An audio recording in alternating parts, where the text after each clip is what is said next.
The German government admits to faking booing sounds on televised Trump speech. The German government have admitted to faking booing sounds during President Trump's televised speech at Davos, Switzerland last week.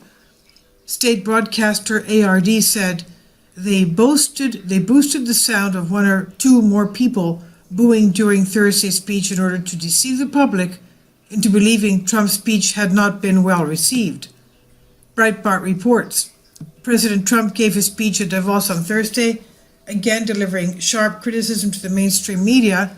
He stated, quote, "It was not until I became a politician that I realized how nasty and how mean, how vicious, and how fake the press can be," end quote.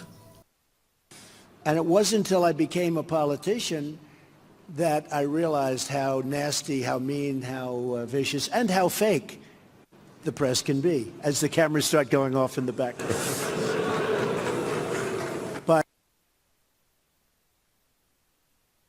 But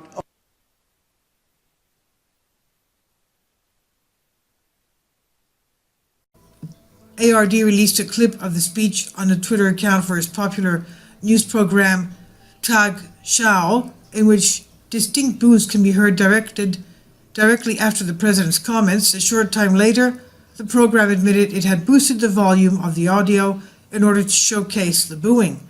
The show has since been accused of manipulation, Stern reports.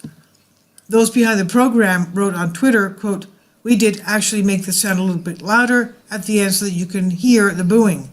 Only in this way can we reflect what our correspondents have reported," end quote. Editor-in-chief of the German tabloid newspaper Bild, Julian Reichelt, called out those involved, saying it was, quote, "hard to imagine that you would have done the same for applause," end quote. Kai Gniefke, the editor-in-chief of ARD, defended the move, saying that it proved the reporting of his journalists. He said, quote, "By the way, newspapers also make comparisons when they enlarge image sections and may even mark them with a red circle. Nobody would come up with the idea of calling this manipulation, but rather journalistic precision," end quote. The move is not the first time the German media has shown a bias against the US president.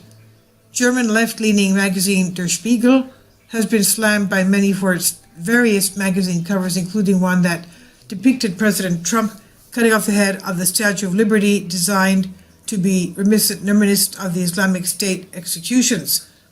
Some in the German press have also engaged in radical rhetoric regarding Trump and his presidency, with Jose Joff, editor and publisher of left-wing paper Die Zeit, saying last year on a political panel televised program that the only way to end the Trump catastrophe was a murder in the White House, quote-unquote.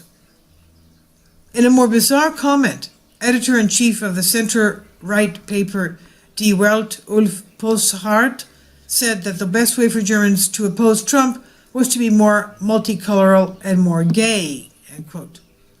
The Germans establishment media collectively lost their minds when Breitbart London reported on a cathedral being set on fire in January last year, in addition to the use of an illustrative jet ski photo, which happened to include a barely recognizable famous semi-retired footballer. Or what can you say? It's by Sean Adeltabatabai on your Newswire.